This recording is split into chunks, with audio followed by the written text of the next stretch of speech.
our panel.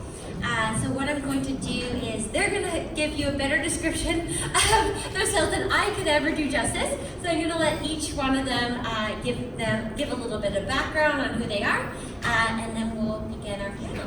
Thank you. Sure. My name is Joseph. I am the co-founder and chief product officer at Coastline. Coastline is an online marketplace and automated logistics platform for seafood. So we help retailers, restaurants, and grocers skip the middleman and source directly from harvesters, fishers, and producers in 4 cities currently. So we work with over 400 restaurants. We have a team of 13 right here in Vancouver on Burrard, and I'm looking forward to chatting with you about entrepreneurship and providing whatever value I can today. Yeah. Does this work? Can you hear me? Okay. Hi guys, my name is Anoop Virk. I am the executive producer at TEDxVancouver for the TED Talks here in our city. And I've been running my philanthropic and business projects for about a decade now. I started at a very young age. My first couple projects were about when I was 14 or 15, focusing on homelessness here in Vancouver. And then when I was about 17 years old, I went to sub-Saharan Africa and I built a primary community school for orphans and vulnerable children. And gender equality has been something that's been super, super important in my life. And that was about 7 years plus of my life, going back and forth, living down there and here. And our school was 50% girls. And I try to have that model replicated even now with TEDxVancouver. Last year we had 50% women that was on the stage. And for our next TED Talks, that's something really important for me to make sure that our group of people are very diverse and we're representing what Vancouver and Canada and the world really is today. And so I would love to see what passion projects you guys are working on, and if there's any way that I can provide any insights, I would be happy to. Awesome. So it's really cool to learn about both of you guys right now too. I'm Marc Wandler, a little bit smaller organization. I actually just finished my MBA at UBC, so I went from the corporate world. And then upon graduating, I started up a company called Susgrainable, and what we do is, to make it really simple, we turn beer waste into baked goods. We do it for 2 reasons. One, it's super environmentally friendly because there's a lot of spent grain produced by microbreweries. This industry's been growing consistently over the last 5 years. But it's also really healthy for us because it's reincorporating fiber and protein into our diets and lower sugar. So they're taking all that sugar to make the beer. The baked goods end up being higher in fiber, higher in protein, so healthier for us. So we're just trying to build a healthier future, and then we're partnering with other like-minded organizations to create a better community around entrepreneurship in Vancouver. And then to give you a little bit of background on myself, I started off as a teen motivational speaker, and I've spent the last 7 years focused on youth innovation. My passion is really helping peers like you, all of you in this room, harness creative ideas to solve global problems. I myself, as a young entrepreneur, I started with a media company, expanded that to 4 other startups, touching technology, business consulting. Most recently, working with government and Fortune 500s on how to tap into the potential of young talent, which led me to the United Nations Sustainable Development Goals. I do a lot of work with the United Nations right now on really seeing the role young people have in creating the future. We're talking about creating a better future for 2030. We are going to be living it, so we need to be key partners in creating it. So that's my big passion and what I hope to work with you tonight on. So with that being said, we'll start the panel.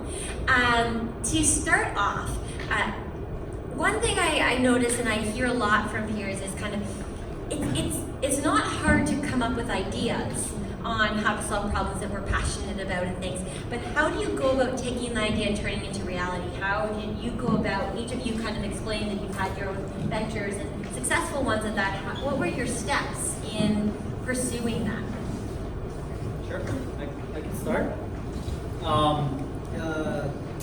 For me, I'll give you a background of how the company originated. So the spark behind Coastline was actually formed from my business partner.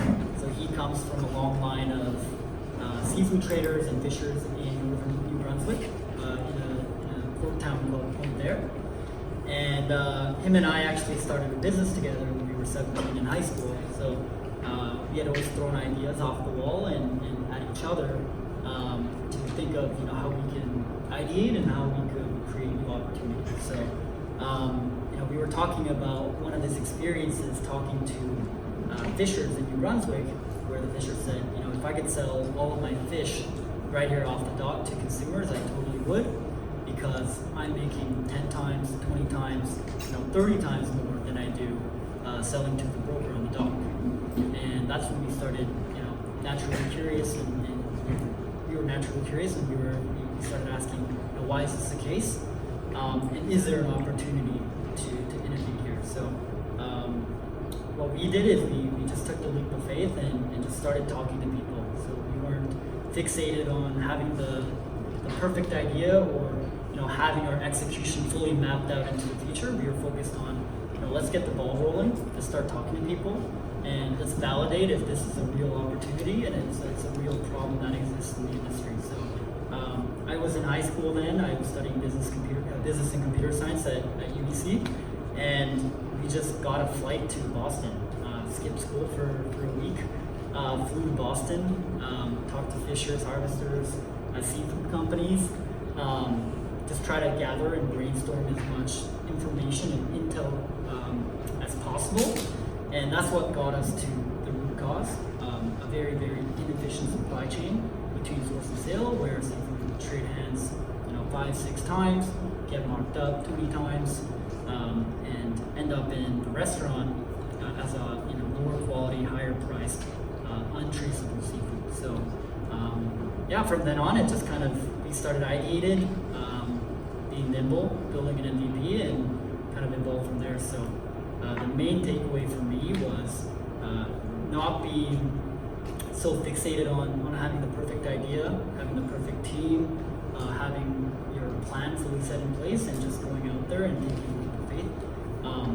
And throughout that journey, you'll make a lot of mistakes. You just need to realize these mistakes are learning opportunities, and that's the context you need to have. And then snowball into something bigger and bigger, and one day you look back, it's like, holy crap, I have a company now. So, Well, also too, it seems like one of the first steps you took is also market research, really starting to understand the problem more by meeting with the fishers and the ones who are on the ground experiencing the problem. So maybe if you have an idea, first step is to learn more about the problem with those who are on the ground kind of experiencing it and hear their pains a little bit more. And adding on to that, our philosophy is to never build anything without having validation. So, even now with a team of 13, when a sales team or a customer success team is coming up to us and saying we need to feature X, Y, Z, we actually try to replicate it manually. So we get someone to do it manually and to really validate the pain and validate that it's something that we really want to build. And then that's when we actually take action and build. So when we first started, we actually bought a fish truck. So now everything's automated, everything's subcontracted through third-party couriers. But when we first started, I was driving the fish truck. I had a Ford F-150 and had fish in the back, and I was driving to the dock and picking up fish, hand bombing, and delivering to restaurants. So of course. That's really funny. I can imagine you doing that. Have you done it since then or no? I think when it comes to turning ideas into reality, a lot of us feel a lot of fear, right? A fear of failure, a fear of not making it or being unsuccessful. And sometimes I hear a lot of young people or entrepreneurs, when they try to get into this field of kind of executing their ideas, making something super tangible, the first thing I hear all the time is all of their fears come up and how self-conscious they are, or whatever the case might be. And so for my case, the first couple projects that I had really stemmed from what I believed was my purpose. And so it really came from an internal place where I knew myself. I knew that was something that I was really passionate about. From a very young age, I always knew I wanted to help people. I knew whatever career I was going to choose, I wanted to help people. And gender equality was always something that was really important to me. And so it came as a natural fit when I went to Sub-Saharan Africa and Zambia, and I was a business development officer. And I was very young. I think I was like right out of high school, and that was the first kind of experience that I had in a region where it's much different from here, and hearing the rhetoric and the framework of what women can do and what they can't do. And so I remember being in a position where I was like, maybe I shouldn't be in this position of power. Maybe this is not for me, because I kept on hearing that from it was a very male-dominated workplace. And this woman actually came up to me and she said, Anoop, you actually get to take that flight home, and I have to stay here, and this is where I live, and this is kind of the society that I have. And so that's how Project Love, Letting Our Voices Power, started. And we started doing, I just said, give me an hour at my workplace, and I was like, can you please tell me why you think this is a framework? Why do you think that this is a problem? And it ended up being super successful and kind of spread to becoming a primary community school. And I think it was incredibly successful, having 50% girls and having fathers come up to me and say, thank you so much for having the school. My daughter gets to go to school now, and that never was really the framework before. So I think it really comes to believing in yourself first, because I think once you know and you believe in yourself, you're gonna face so many challenges. So many people are gonna tell you you can't do this because you're young, you're a female, or whatever, wherever you are, your sex, your religion, your color of your skin. You're gonna face that, and you're gonna face it 10 times. It's gonna be really difficult. So I think the core of when you're turning an idea into reality is you really need to believe in yourself, and you really need to believe in your strengths, and be really focused, because I think that's kind of something that I always tapped into myself, because I knew that it was important. I knew that I wanted to do that, and then you continue to pivot as an entrepreneur, because you're gonna be hit with so many challenges, and it's gonna be really hard to make something super tangible. But as long as I know it sounds cliche, but I think that that's always the greatest place to start. And I know it's normal to have fear when it comes to starting something and having it turn into something real, but I think seeking mentors is something that has helped, I think, all of us out a lot. And one quick thing that I went to this summit when I was younger at the We Are Family Foundation in New York, and the best thing that, I know it sounds super simple, but it helped me a lot. It was like, what was your goal? And it was like to build a primary community school. And then it said, what do you need? So it was like literally listing it out. Infrastructure, so buy this concrete, this many classrooms, this many students, and listing it all out. And then from there, you try to turn those things into who can help you and how you can kind of check it out all out. And it was a huge list, and so because you can get really overwhelmed in your head, and wrote the whole thing out, spent a couple hours doing it, and then just kept on going and checking all of the stuff off. So. Yeah, I'm gonna kind of sum it up in two things. One you mentioned is curiosity. So if it's an idea that you're curious about, keep fulfilling that curiosity, go find information. Because that's gonna really drive whether you can be passionate about it. If you can't get passionate behind the problem, if after talking about it for a week or two, you kind of lose that steam, then it's not the problem for you. Readdress, go find another problem, and kind of keep iterating until you find that problem that's really gonna drive you. Because for me, I had the opportunity to go to the corporate world, and this problem of food waste just kept driving me, and the amount that it caused on the environment, and the fact that it can be super healthy for us. Everything was telling me to just keep pursuing it. And there's a lot of doubters that and like you said, there's gonna be a lot of people that are gonna doubt you. There's gonna be a lot of people questioning every single skill that you have, whether you're the right person to do it. Just keep driving forward, keep addressing their problems, and figuring out how are you going to answer that the next time. If you fail on one answer the one time, answer it properly the next time. Prepare yourself for that next step. The other biggest thing that I would say is when we get a good idea, sometimes we want to keep it to ourselves, and we just want to build off that, and we're just like, no, I can't let somebody else because they'll steal my idea. Share it. Like, solo entrepreneurs, I honestly, after looking at this, at any business, I have complete and utter awe at how you can do something by yourself. And even then, I don't think they do it by themselves. There's just very good at tapping into other people and then going back and executing by themselves. But share your ideas. You don't always have to share all the information with everybody, but if you're constantly sharing it with different groups, you're constantly going to be getting different ideas, and it's going to allow you to build it forward. You're also going to then be able to build your team off other passionate people, because they're going to find you out based on what you're saying. So I think those are the two first steps in kind of growing it. I'm living it right now, so we're in the first year of our business, and it's just constantly talking about it. And then people approach us. Inbound leads are a lot easier to handle than outbound leads. So that easier you can get the word out there and have people coming to you, the better, in my opinion. That's fantastic to build on top of both of those things. Interesting enough, because we have a TEDxer in the room. My first TED Talk was Stop Listening to the No's, because doubt is such a huge factor in entrepreneurship. We live in a world that's more cynical and negative. We're more apt to say my idea is not going to work than finding people that say it's going to work. When you do find the people that say and believe in you, keep them, they're gems, and you need those around, because you'll need them for the times when you hear all of the reasons why what you're doing isn't going to work. But on that note, the key superpower strength of entrepreneurs, I find, are just in innovating and solving a problem.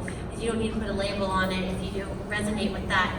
It's really the idea that at the end of the day, there are so many problems in this world. But the difference between an entrepreneur who implements their idea and those who don't is simply from the fact that they took the personal responsibility to say, I can fix that. We are so often look at problems and say, someone should fix that. But we don't think the someone should be us. And once you realize that you can be that someone, and you, to the point of our panel, believe in yourself to be that someone, the naysayers and all the doubt really don't affect you anymore. So I would definitely kind of just underscore that with the team here, that definitely the first step is believing in your idea from yourself before you can convince others to believe in your idea. And then that fuels your passion in a lot of ways.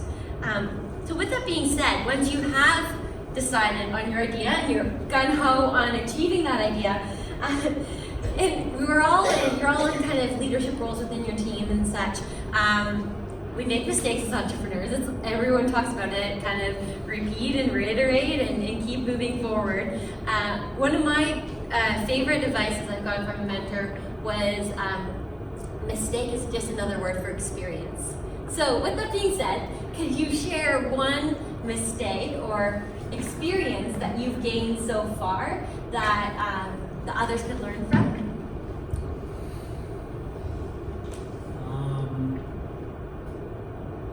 If I could hone in on one, I've made tons of mistakes over the lifeline of the company. I've had to fund the company with $25K out of my personal savings to make payroll. I've driven the truck across to the island at 12 a.m. to pick up fish because something in logistics went wrong. But I'd say the biggest mistake that we made and the biggest learning point was bringing on the right people. So when you're starting an organization, your culture isn't established, and every person that you bring into your company, they're going to be the ones manifesting what your values are and what you should be striving towards. So our mistake was bringing on people just based on face value, their accomplishments on a resume, seeing, wow, they went to school XYZ or have a certain company under their resume. Using that as a benchmark and bringing them on was a huge mistake for us, because they ended up bringing on board with them a very toxic mindset and toxic culture, where it prevented other members from the team from flourishing and taking leaps of faith and doing their best work. So when you're building a company, that's the most important thing that you have to take into consideration is your people. The company is nothing without its people. So now we have a very, very rigorous process when it comes to interviews and onboarding, where we judge the candidate based on not only their technical aptitudes, so how good they are at programming, but also on their character, their culture, and their alignment with the team. So that's one mistake I made. I think for me, one of the biggest things was when I was growing up, when we have ideas and we want to make the world a better place, we're incredibly hopeful, a little naive probably. And, but I think that I don't want anyone to ever lose being incredibly joyful and hopeful when they're coming into new relationships, partnerships, with different business partners, especially in the beginning. It can be really exciting, and you sometimes don't really want to talk about the nitty-gritty contracts or different things because you think it's like uncomfortable, and you don't really want to talk about negotiating or shares or different things, and you're like, let's do this is an amazing idea. And I think I don't want people to lose the excitement and being super happy and joyful, but the one thing is to be incredibly mindful, and I think with being mindful is having an exit plan. I think that's one thing I did not have in place for different people working for different positions or different things. You get so excited, or different business plans, and I think it's an uncomfortable conversation to have, especially in the beginning, is what if this doesn't go as planned? What if our partnership, as much as we love each other right now, what if in 6 to 8 months, you want to leave the company, or I want to find to do something else, or whatever that case might be? Sometimes you feel like that conversation is going to diminish the excitement, but it really doesn't. It's protecting both parties into an agreement. And I think for me, I think that would be the best, lesson that I've learned, is not having an exit plan.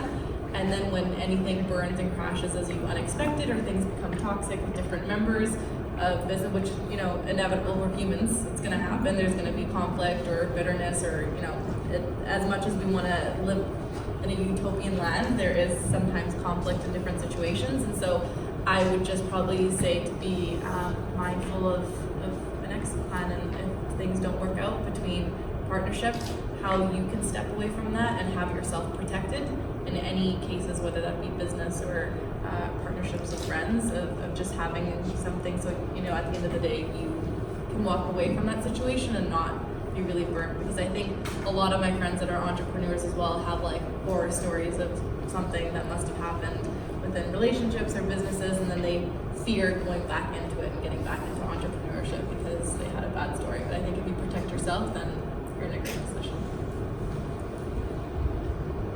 Yeah, the word mistake is interesting because we frame it a little bit differently at Susgrainable. One, we don't like to use, like, entrepreneurs don't even think of it making mistakes because we don't regret on it, we just move forward. And it's all about a learning for the future. So we at Susgrainable are through a phase of growth where I say constantly, it's like, we're gonna make a mess campaign.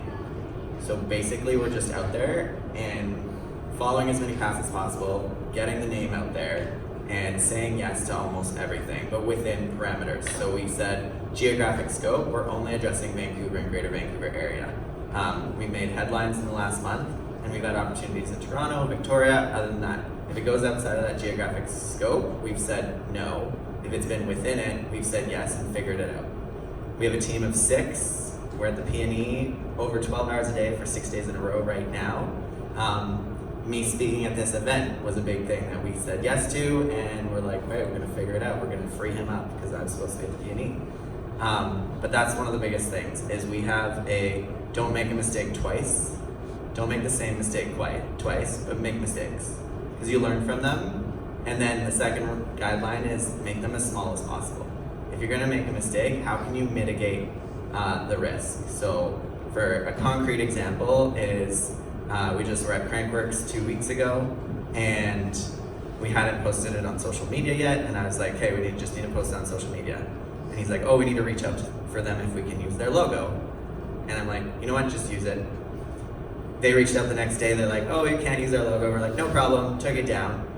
We'd already got the attention that we needed from it, an apology, and there's nothing that can be solved with a cookie. That's Susgrainable. So we honestly just bring a gift of cookies, and they're like, oh, no big deal, thank you, these are delicious. And we actually get more business out of it. So mistakes can be turned to your advantage if you do it smart.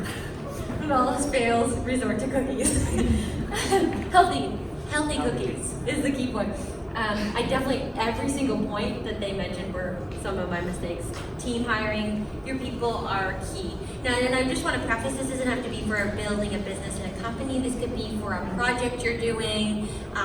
It could be really related to you just as a whole. So it can be partnerships in terms of friends or team members and things as well. But yeah, I would say that relationships are really important and surrounding yourself with the right people. But to your point, mistakes are going to happen. I like your attitude towards it. My way I teach my team is solution focus. I don't want to hear about the problems. I want to hear about what solutions they have for the problems. So keeping the focus forward thinking instead of dwelling on, oh shoot, this is the mess we made. Okay, how can we clean it up the quickest and the most efficient way?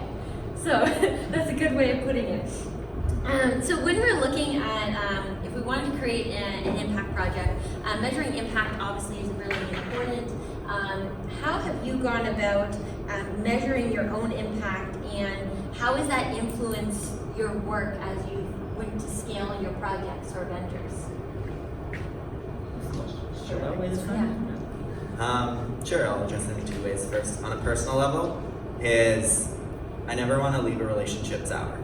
So I've left a room and then been like, you know what, I didn't like how that ended. I went back and either apologized for something I did or something like that. Because your reputation means everything when you're running a small company. Even when you're running a big company, you see it out there in the media when somebody does the wrong thing. It's all on how you react. It's how you negotiate that. So I always want to leave a good impression on everybody. So that's kind of my personal impact monitor, is if I leave and I'm reflecting on it and I didn't like how something was left, I'll reach out and try and fix it there and then. Because you'll forget about it, but they might not. Secondly, as a company, one of the struggles as a small company is you're trying to measure so many things. So impact kind of gets thrown to the wayside. We have our list of the things we want to measure, and as soon as we're able to, we're going to start measuring them. But we don't want to burden ourselves with constantly looking at data, constantly looking at numbers. You can burn out doing that. So we're very aware of what we want to measure. We're very aware of which sustainable development goals we want to address. And every time we think of something that can be measured, we write it down on our list and keep that organized. And we've even talked about, okay, we've got a good amount of listings. Let's look at potentially hiring an impact, somebody who's director of impact or something like that, and they can build out what that process is going to look like and how we're going to measure that. But those are kind of the ways we're doing it right now. I can answer that question, I think, twofold, both in the corporate sense and more so like charitable and philanthropic sense. So I'm sure you guys have watched TED Talks online or gone to some in person. And for TEDxVancouver, I think the model, of course, is that you can, for me personally, the way I can measure the success is obviously having a great cohort of speakers that go on the stage. And I think it's twofold of the experience that people have in the audience, because you sell it every year in an arena and have that experience. And then obviously the more business side of it is how many views you get on YouTube. So if you have a certain mark of certain millions that you want to reach, or certain kind of category that you want to have. But there's other things, like obviously speaking on stage for different things is that way you make people feel, right? You can't really measure people in the crowd when someone's on the stage and they say something that resonates with someone and they have an aha moment and they can walk out of that room and their life is completely changed. That's something that's not really tangible, that you can't really get the number of how many people you've inspired in a crowd or changed. And in the sense for philanthropic, for my school, there's tangible things like we provided 7,000 meals a month at our school, and that was the kids that went and the surrounding areas and the communities.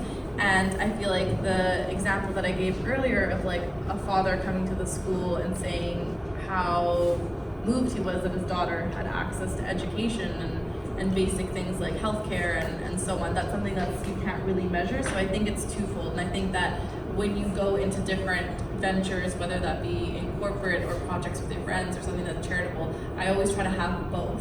in mind so that it keeps me balanced. So I'm not so obsessed with, yes, the YouTube views, but how it made people feel as well, so that if one side goes as you didn't expect it, you still can stay focused with a positive outlook, right? So. When it comes to impact, I would, like Marc, I will divvy it up into, and Anoop, I would divvy that up into two segments. So for me, we really look at impact on the customer side.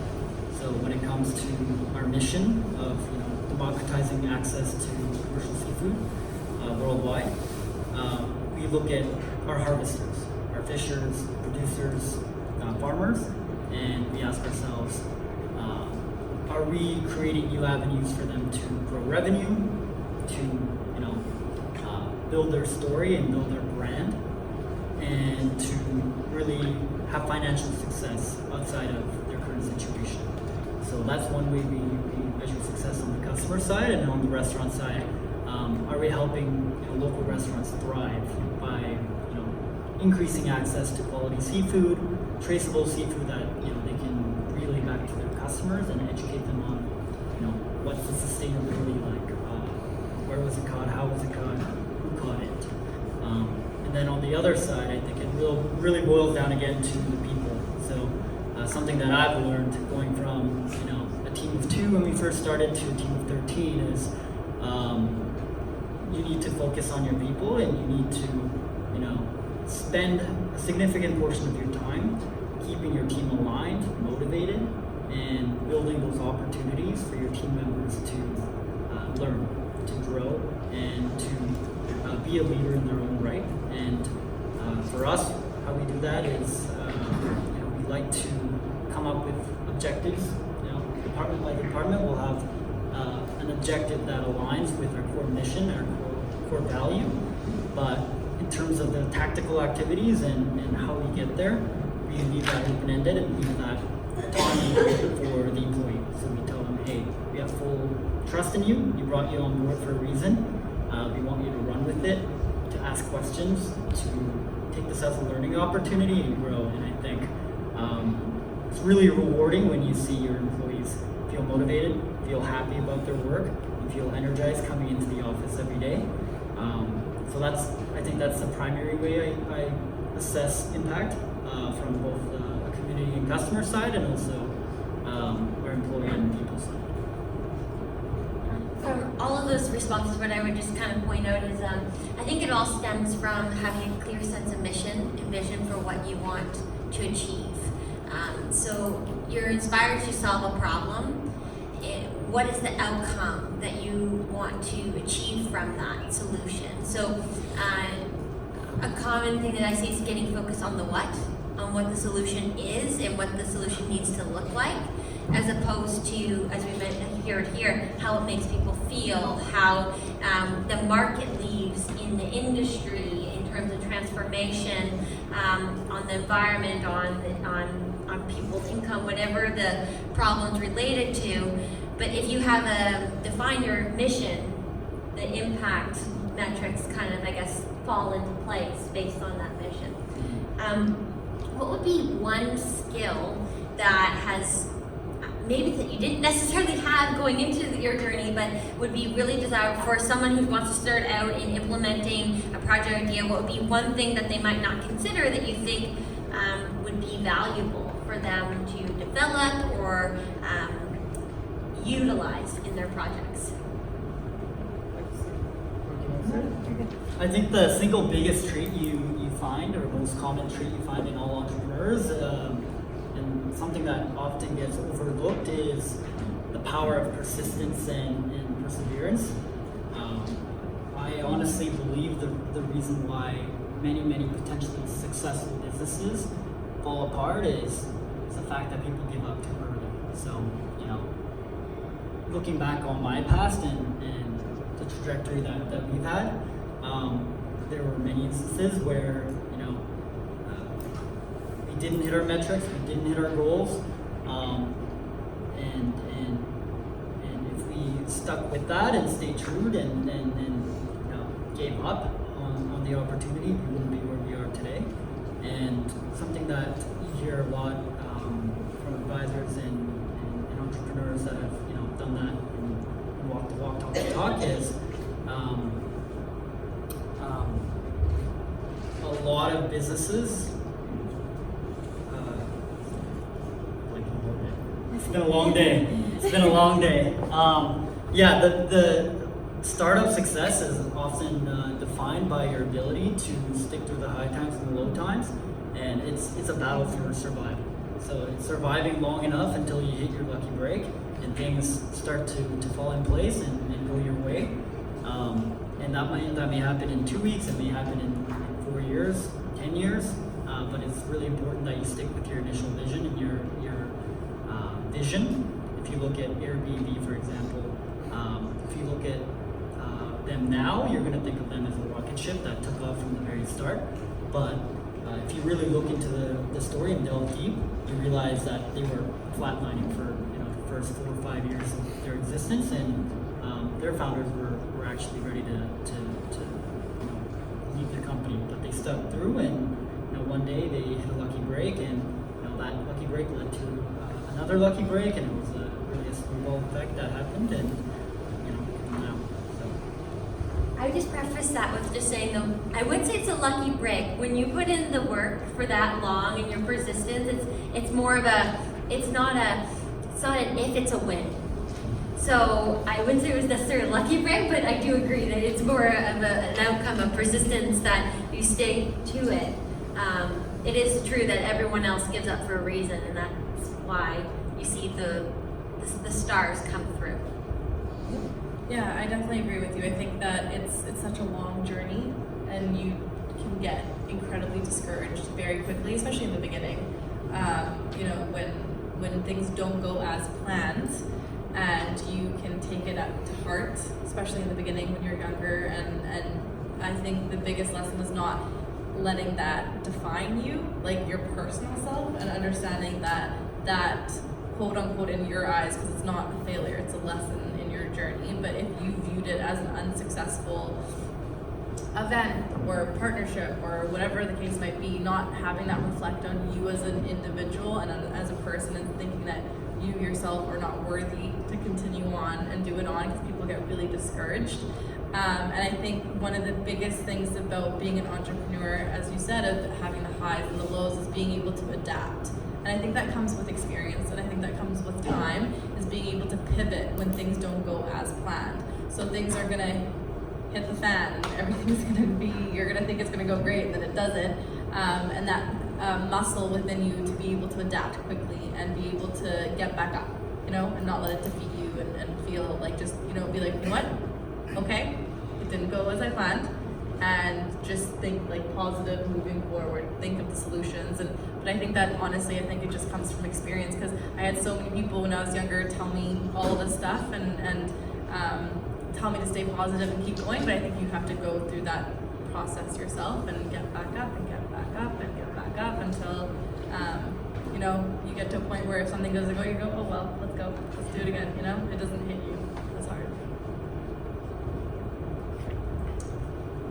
Yeah, I think you nailed it. I use the word tenacity. So you definitely need to have that, I'm gonna get it done, I'm gonna get the job done, whether it's driving a truck over to the island at midnight, because the next day is too late, probably. And for us, it's, are we willing to bake cookies till 6 in the morning sometimes? And then go straight to a market right after, not sleep for 24 hours. That's not our daily lives 7 days a week, but occasionally you're gonna have to do it, and are you going to be willing to do it?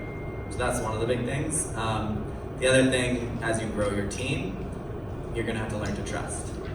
So what we talk about at Susgrainable, and I learned this from when I worked at WestJet, is the term empowerment. So you gotta empower those members of your team to do their job, and you gotta trust that they can do it well. And then don't micromanage, wait till it's done, and then just have a meeting and rehash out, okay, did that go according to plan? What do we need to change for next time? Does somebody else need to help in this case? So it comes easier for some of us than others. We're a team of 6. I'd say 4 of us are very entrepreneurial and 2 are a little bit corporate, and they're still learning. But they're great because we use them as risk mitigators. They're constantly driven a little bit more by the fear, whereas the other 4 of us are driven by the faith. So we believe in the success, we're willing to do it. They are the ones being like, no, we can't do it yet, we gotta prepare, we gotta do this, we gotta do this. And then we just go do it anyways, and they help us clean it up.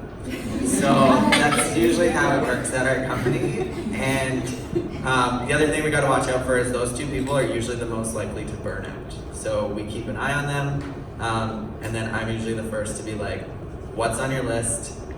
And then I'll take half of that list and be like, because I'll do it just really fast to a like 90% success rate. It doesn't have to be 100% every time.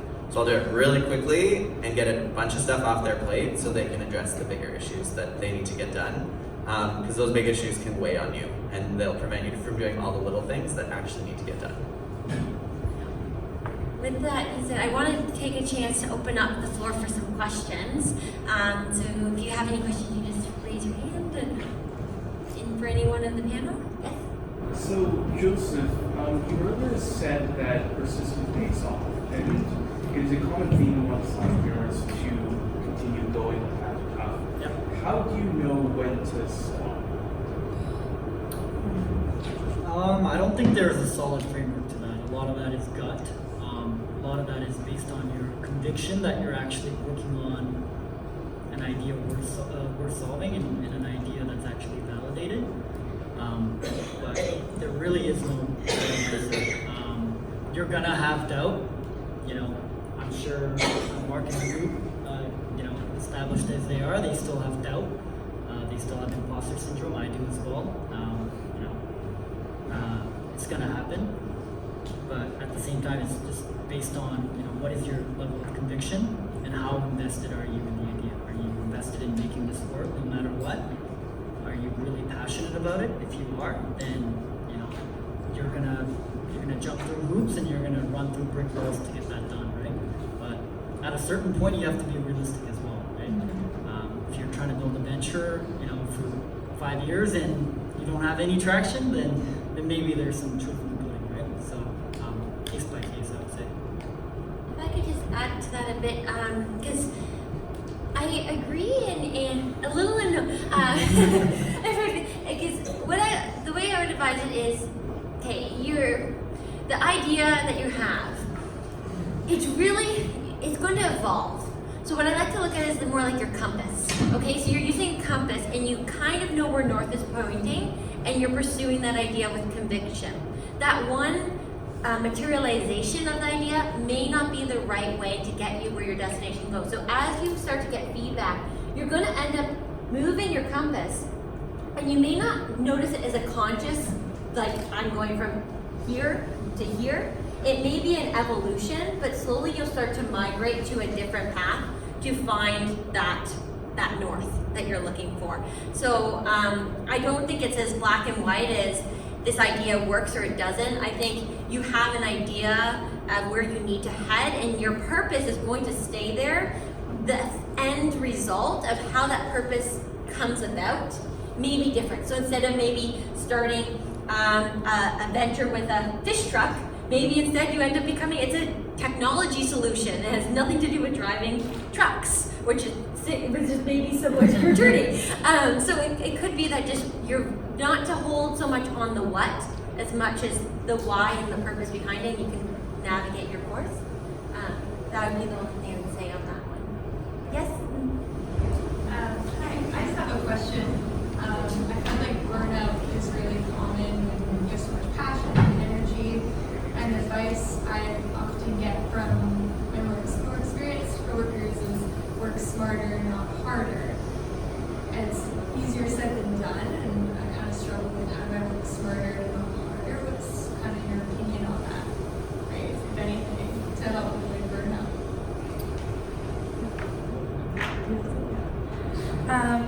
I think we've all experienced that up here. I think that all of us have, undoubtedly, I think all of us can say wholeheartedly that we've probably hit rock bottom, been very burnt out, overwhelmed, don't know why you're crying, don't know why you're upset about everything or whatever the case might be.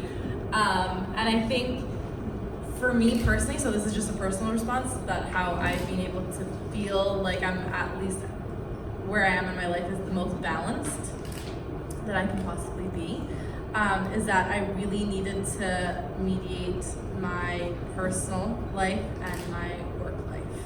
And I feel like the more I actually took care of myself, I know it sounds ironic because when you're working like 18-hour days and we're traveling and we're running around like crazy people, is that I really needed to have myself aligned, like emotionally, spiritually, mentally strong. And I feel like that was, and really surrounding myself with great people was a huge one.